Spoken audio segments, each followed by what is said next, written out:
My name is Lotte Lieb Dula, and I'm a retired financial strategist. And as I found out not too long ago, I'm also a descendant of enslavers. My story starts in my mother's garage, where my family had stored generation after generation of boxes of family ephemera. I don't know if your house is like my family's house, but we've been moving around these boxes since I was a child. In fact, my whole family came to dread when my mother would say, "Okay, time to take down and move the boxes of family ephemera."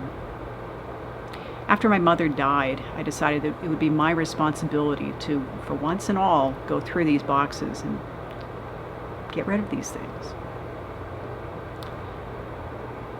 One box stood out from the rest. It looked like it was much older, it was dustier, and I decided that's the box I was going to open up first. I did so, and I found a little black book. As I opened the book, I was amazed to find that it belonged to my second great-grandfather, William Hayes Paxton. I paged through it and I noticed the perfect penmanship and the neat rows of figures, and I instantly felt a bond of kinship with my second great-grandfather. I had often wondered, how does a numbers person like me get born into a cultural arts family? But here it was, probably my connection to somebody who I may have inherited these skills from.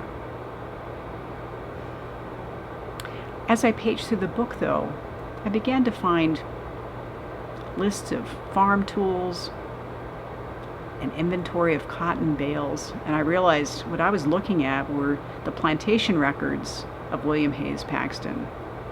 This was no business ledger. These were lists of items from his plantations. So I began to really wonder about this book. By the time I got to page 27 and 28, I just stopped cold. The heading on these pages was Loss of Slaves Due to War, 1861 through 1865. There were 44 names listed on these pages. Each page listed names, ages, and values. Names like Israel Gillespie and his mother, Dinah. Julia Gillespie, his wife, and their infant son. I don't know if you have had the same experience, but I was stunned to find a document like this and to realize that I was the descendant of enslavers. My great-grandmother had been the head genealogist for the Mayflower Society, and so we had always grown up hearing about our ancestors, but I had never heard about this sort of history. As I began to discuss these findings with black colleagues, I realized that none of the stories that I grew up with jived with the stories they grew up with, and I realized that we were looking at very divergent stories of U.S. history and family history. I decided to really take a deep dive into my family history, and this is what I found. I had ancestors who arrived in the 1600s and wrote the laws of slavery in Maryland. I found many other ancestors who ran plantations in the South, just like my second great-grandfather had. I found one ancestor who was an apologist for the Confederacy for his entire life, and in the 1870s joined a group called the White League and tried to overthrow the New Orleans government during the Reconstruction era. Worst of all, I found that one of my ancestors' business partners, when slaves had run away and he caught them, he would tie them up, place hot coals on their abdomens, and slowly let them burn to death. This is not the history that my family told me about. I'd never heard anything like this.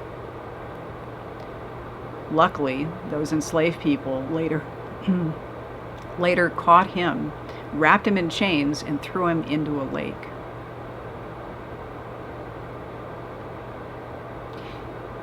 Hearing this other side of history has been really important to me as I look at issues of racial injustice across the country. I have come to determine that reparations truly are due for this history we've had. Now, I am not my ancestors. I am not responsible for this history, but I can be accountable to trying to unwind some of the harm that my family and others like my family have caused. In 2019, I created a portal called reparationsforslavery.com. In it, you can study this effectively erased history and also learn more about your family genealogy as a way of trying to reconcile our pasts. I call myself a reparationist, and I think of myself really as a modern-day abolitionist. You know, people ask me, don't you feel guilt and shame about this past? And I say, no, I don't, because I'm transforming my guilt and shame really into reparative action. My goal is to try to use my agency, my time, and my resources to affect change in this country. Why am I doing this? Well, as somebody who may have inherited their financial skills from an enslaving ancestor, I can tell you the liability for 400 years of institutional racism has now come due.